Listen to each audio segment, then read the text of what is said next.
Hey guys, good morning, welcome back to my channel. আশা করি তোমরা সকলে ভালো আছো আর আমি ভীষণ ভালো আছি। তো চলো আবার একটা ইন্টারেস্টিং নিউ মিনি ব্লগ নিয়ে চলে আসলাম। আর আজকে টাইটেল দেখে তো বুঝতেই ভিডিওটা কেমন হতে চলেছে। তো চলো স্কিপ না করে পুরোপুরি ভিডিওটা দেখতে থাকো। আজকে ছিল বৃহস্পতিবার, তোমাদেরকে ভিডিওটা দিতে কিন্তু অনেকটা লেট হয়ে গেছে। আর আমি কিন্তু মনসা পুজোয় গিয়েছিলাম, সেই যে তার পরের দিনে ছিলাম শুভম দাদাদের বাড়ি। আর সকালবেলা দেখো ঘুগনি করেছিল, ঘুগনি আর মুড়ি খেয়ে চলে আসলাম। আর এই যে চাউমিনটা দেখতে পাচ্ছ, এই চাউমিনটা হচ্ছে রাতে আগের দিন করেছিল। তো আমি অনেক কিছু রাত্রে খেয়ে ফেলেছিলাম। তোমরা দেখেছো যে পোলাও আলুদম এসব খেয়েছিলাম, কিন্তু রাত্রে এটা কিভাবে খাবো, তাই রাত্রি উঠে চাউমিনটা খেয়েছিলাম। তোমরা আরেকবার গিয়ে দেখে আসো ভিডিওটা স্কিপ করেছে, কতটা সুন্দর হয়েছিল দেখতে, যতটা ভালো হয়েছিল খেতে কিন্তু অতটাই ভালো হয়েছিল। আর ঘুগনিটা তো বলা যাবে না তোমাদের কাছে যে কতটা ভালো হয়েছিল। সকালবেলা খেয়ে দিয়ে বেরিয়ে পড়লাম। আর টাইটেল দেখে তো বুঝতে পেরেছো আজকে কোথায় যাচ্ছি, নতুন বৌদিকে দেখতে যাচ্ছি ঠিকই, কিন্তু কোথায় যাচ্ছি সেটা তোমাদেরকে এখনই বলছি। আমি দেখো সকালবেলা বাড়িতে চলে এসেছি, আসার পরে স্নান টান করে হয়ে চলে আসলাম ছদ্দিতে বাড়ি। তোমরা দেখেছো যে অটোর উপরে পা তুলে রাজার মতো বসে বসে চলে এসেছি। তারপর এসেই দেখো এখানে খেতে বসে গিয়েছি। আর বৃহস্পতিবার আমরা বাড়িতেও নিরামিষ খাই, দিদিদের বাড়িও নিরামিষ খাই, কিন্তু আমি তার আগে বলে এসেছিলাম যে আমি যদি যাই আজকে নিরামিষ করবি। আর এমনিতেই বাবার ছিল একাদশী, মানে আমার জামাইবাবুর বাবার ছিল একাদশী পরের দিনে, আর আজকে তো নিরামিষ খেতে হয় আগের দিন, তোমরা জানোই, তাই নিরামিষ করেছিল। এখানে দেখো ডাল, পাঁপড় ভাজা আর কুমড়ো আলুর কি একটা চচ্চড়ি করেছিল, আমার ঠিক মনে নেই। তো খাওয়া দাওয়ার পরে আমরা সবাই মিলে ঘুরতে চলে এসেছি। দেখো এখানে আছে আমার দাদা, পিছনে দিদি, ভাই সবাই মিলে আছে। এখানে দেখো ভাগনা কেমন দুষ্টুমি করছে তোমাদেরকে দেখাচ্ছ, খুব চিৎকার করছিল, কিন্তু আমি তোমাদেরকে ওভার ভয়েসটা শোনাচ্ছি না, ভিডিওটা লং হয়ে যাবে। ভাগনা আর কি এটাই দেখাচ্ছিল যে এদের এখানে বড় পুকুর আছে, মাঠ আছে, সেগুলোই দেখাচ্ছে। আর কারা কারা গ্রামে বাস করো, আর গ্রাম নাকি শহর তোমাদের কোনটা ভালো লাগে সেটা কিন্তু অবশ্যই কমেন্ট করে জানিও। আর কে কোথায় থাকো আমাকে কিন্তু অবশ্যই বলবে, তাহলে আমি বুঝতে পারবো যে ভিডিওটা কতদূর পৌঁছিয়েছে। তোমরা ভিডিওটা দেখতেই পাচ্ছ যে লাল শাড়ি পরে একদম টুকটুকে বউ, ওটা হচ্ছে আমাদের নতুন বৌদিমণি। এটা আমার দাদার এই কিছুদিন হলো থেকে 5 দিন হলো সবে বিয়ে হয়েছে। আর দেখো কত মিষ্টি দেখতে না, তোমাদের কেমন লেগেছে আমার বৌদিকে সেটা কিন্তু কমেন্ট করে জানিও। আর এখানে দেখো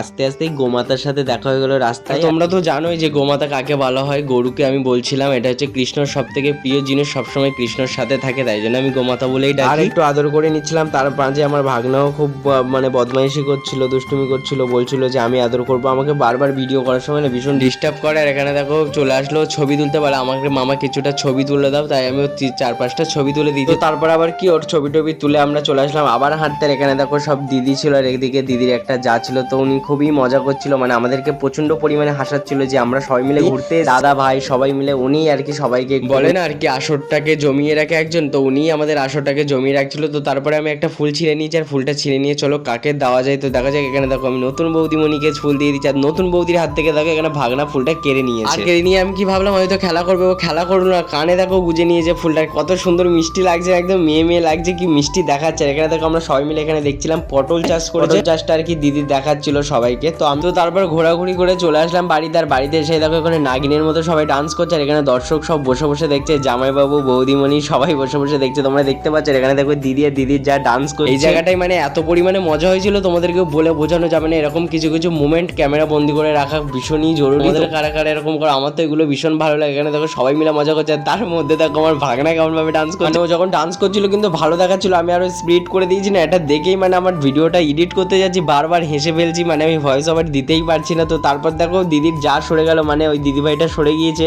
তারপরে আমার দিদি আর ভাগনাই একা নিচে ফাটিয়ে দিচ্ছে। তার মধ্যে দেখো ভাগনা শুধু কেমন নাচছে তোমরা দেখতে পাচ্ছ, আর কি গান নাচছে না নাচছে আমি তোমাদেরকে দিতে পারিনি, কারণ এই ভিডিওটা তো আমার ইউটিউবে পোস্ট হবে, আমার কপিরাইট পড়ে যাবে। নাচ গান সব শেষ করে চলে আসলাম একটুকুনি খেতে। আর এখানে দেখো আমাকে পেয়ারা দিয়েছে দিদি একটা, মানে জামাইবাবু পেয়ারা এনেছিল, পেয়ারাটা খেয়ে নিলাম। আর ওখানে বৌদিমণিও চা খেয়ে নিয়েছে, তোমরা দেখতে পাচ্ছ, ওনারা চা খাচ্ছিল। তো তারপরে আমি দিদিকে বললাম যে আমার একটু খিদে পাচ্ছে, বলার সাথে সাথে দিদি লুচি বানানো স্টার্ট করে দিয়েছে। আর ওখানে দেখো বৌদিমণি তোমরা দেখেছো যে লুচি আর কি বেল ছিল, আর এখানে জামাইবাবু পেয়ারা কাটছিল, তো ওরা খাবে বলে। আর তারপরে দেখো এখানে কুমড়োর তরকারি দিয়ে আমাকে লুচিটা দিয়ে দিয়েছে। আমি একটুখানি লুচি ছিঁড়ে আর ভাগনার গালে দিচ্ছিলাম, ও তো খেলোই না, তোমরা দেখতে পাচ্ছ ওর রিয়াকশনটা কেমন দিল। তো তারপরে আর কি করবে, দেখো বৌদিকে একটু ডাকলাম, বৌদিকে ডেকে বৌদির গালে দিলাম। তারপর পাশে একটা দিদি ভাই ছিল তাকেও দিলাম। তারপরে ফের ভাগনাকে বললাম, ভাগনা যেই দেখেছে সবাই খাচ্ছে, ও বলে আমাকেও তাহলে দিতে হবে।